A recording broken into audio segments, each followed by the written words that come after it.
Good morning, everybody, or afternoon. It's close to 12 o'clock. Eddie the Block here, the Relic Extractors. Trying to do some catch up on my cleanups. I'm just going to go through the notables here. And it is Thanksgiving morning, early afternoon. Um, we don't have a lot going on today. The kids are growing up and out the door.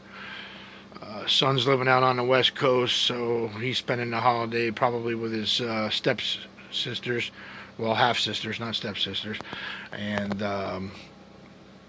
my daughter's at a friend's house for the holiday, so we're just taking it easy today. So anyway, yeah, I'm just going to go through the notables, like I said, of the last two digs. And so we'll get you up to speed so that we're on par. Like I said, from the last two that I was unable to get out to you quick enough. Plus, I've had the issues with the phone. All right, so let's run through it. Not like Speedy Gonzalez, but relatively quickly here, and I'll touch on a couple of the notables a little bit longer. So, all right, so let's start up here. The other cobalt ink that I had when I just pulled it out, it was broken, so it must have had a crack in it. So, cleaned up nice. Common, again. Here's the Eclipse French Gloss. Cleaned up nice. And that Thomas Edison bottle that had all that gook in it, I managed to clean that up really well. Special battery oil. Edison Primary Battery Division, Bloomfield, New Jersey. And then on this side is the signature embossed of Thomas Edison. This, from what I understand, is the hardest style variant to find. The one that's actually shaped like a medicine bottle. They also come in round and oval, which I actually have a pair of oval shaped ones up on eBay right now if anybody is interested in those. Eddie7055 is my username on eBay, my seller name. You can go to that if you want. So that's that. It's only the second one of these I've seen. Rio Chemical out of New York. I'm sure they're common. I just haven't seen too many of them where I'm digging. And we have the Sloans here. The Schlotterbeck and Foss cleaned up pretty nice. Second one of these I've got out of the dump up there in New York from Portland, Maine. This size clear. I also had a huge amber one like this. I sold about a year ago, I guess. There's that plain jar with the ground lip. Like I said, it's pretty much in the same style as the Horlicks Molten Milk, which actually I'll pull that one right now over to this side so we can so you can compare the style of the bottle. The Horlicks is a little bit taller. It's all the way over here on the end. I'll show you that real quick. But you can see the way the top, where the cap screws on, and that small shoulder before it flares out. And you can see this is pretty much same style of jar. So, all right, let's look at that again real quick. The Horlicks. Now, this is actually the, according to the Red Book of Fruit Jars, this is a $30 to $40 jar. This is not clear. This is the light aqua. You can kind of see the aqua tint to it. So yeah, it's not your common everyday Horlicks. And there's the Dr. Miles. Again, relatively common, but they display pretty nicely, all cleaned up. That Faro China that someone left behind. I mean, it looks good through the window. You can see the color of the glass really nicely. But then, you know, you can see the mineral deposit and oxidation. Nice patina on there. And the same with the little one. Like I said, this is the first time seeing it that size. So, same thing. It's got a really nice bubble in it right there. I don't know if it'll focus or not. Right there, you can see it. Again, strong embossing. And it's actually got a couple nice bubbles. That's like a crescent moon bubble right there on the bottom. A couple small ones there. That's still a little dirty, but look at that bubble in the backside there too. So it's really nice with the bubbles. Again, first one I found this size. And I got a little behind schedule with this too. Here's that little whiskey that I found with that S monogram with the pinholes in it like a horseshoe would have. So that cleaned up pretty decent too. You know, just lightly rinsed out basically. I really don't get into getting them hyper cleaned, you know, unless it's something that I really plan on keeping for myself. Here's one of those Hinchliff beer bottles, one that Andy left, which you'll find 1 out of every 1,000 clear and aquas, according to Jimmy Eifler, whose expertise I trust and sometimes count on. So strong embossing. I think it's actually the Chattanooga Glass Company. This, I'm not positive. And then the other one from the week before is right there. And those are, you know, you've already seen a lot of those. I just started.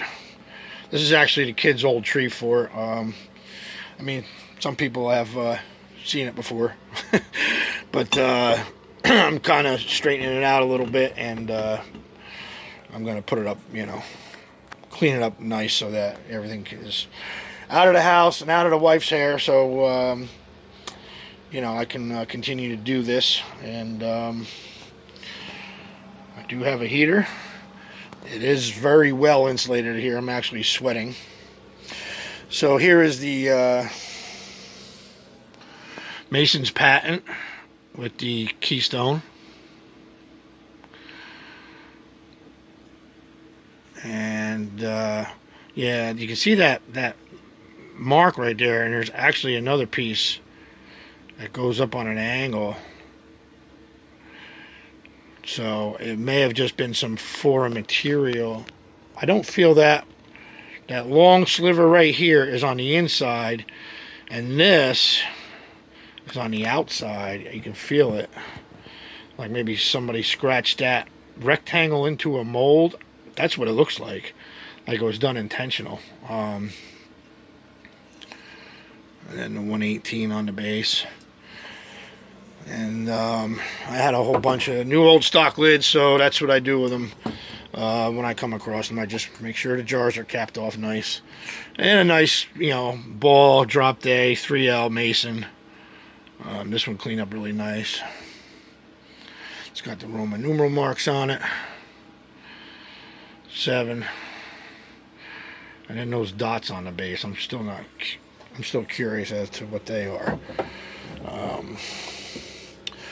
Okay, here's the that really tall wine, that Fratelli. I thought it was Blanc, which is like white. It says Branca with the applied seal from Milano. And I mean, it cleaned up fairly well. I mean, like I said, this is a pretty, like I said, tall bottle. My couple bubbles in it. Nice kick up in the base. You can see it here. My brush really couldn't get to the bottom of that. It wasn't long enough. My cleaning brush. And here's that Gilka style bottle. It's Still got some rust inside the neck, so I got to let this soak in some muriatic acid to get that off the neck. But other than that, nice honey amber color. No damage. And I actually put a number 2 on this because I just listed it on eBay, because I have another one listed right now. So as not to have any confusion with sending the wrong bottle to the wrong person or vice versa, I mark it. And I remember I showed you folks the Johnnie Walker bottle, the aqua one. I still haven't cleaned that, but just to let people know, they come in all different shades. This is more like a deep, like a forest green, not quite olive. I do have a smaller, beautiful emerald green. I mean, like almost like 7-Up color bottle green of this, and I have another one with another more of a teal color. But you can see it says Walker's on the bottom there.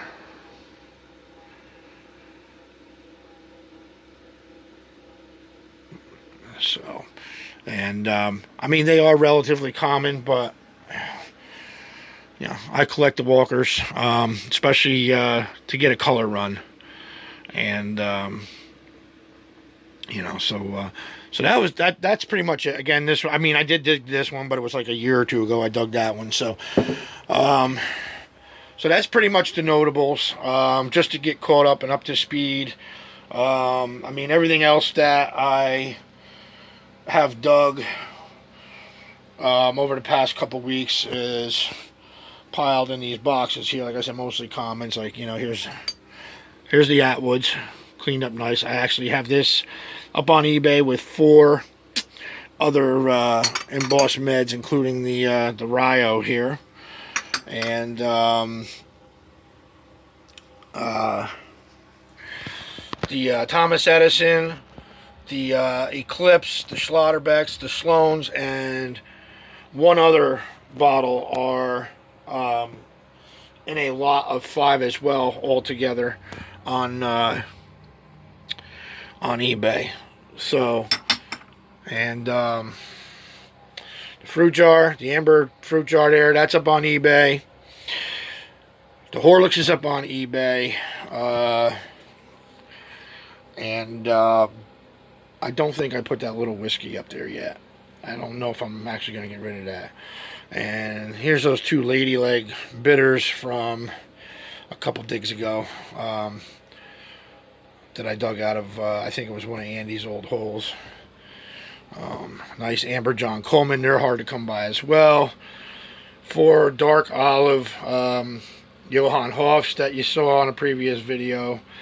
And the Hoster, the Hinchliff, and West End Brewing on the end there. Pair of these Atlas Mason's Patents. And just a couple other common things. So, you see, I had these stuff hanging in here for a while. And just some commons up there. And some other stuff up here. We'll touch into this all on another day. So, here's one of those acid etched bottles with the hop leaves and barley on it. Turn mold and then acid etched. Slight kick up in the base. This one I had cleaned up really nice. I'd had this one out here for a while. What happens is, like I said, when these get really dirty, it's hard to see that acid etching, and people don't always look at them, and they just throw them out. So, yeah. So anyway, hope everybody enjoyed this. Hit the like button and subscribe, share, make a comment, and let's help keep the channel going. Just to put it out there, I said I'm trying to sell the hats, but the last few that I have left, I haven't been able to push off. So what I'm going to do is use them as giveaways for 100, 200, 300, 400, and 500 subscribers. So let's kick it up into high gear and help support the channel, and so we can get some future digs in for you folks to view. And I know the winter's coming, and I really don't dig too much in the winter anymore like I used to.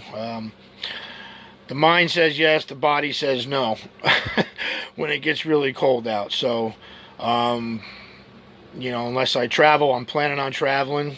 So if anybody's got, you know, a place down south that they want to, you know, have me come in and dig with them at, I'm open to it. So hit me up.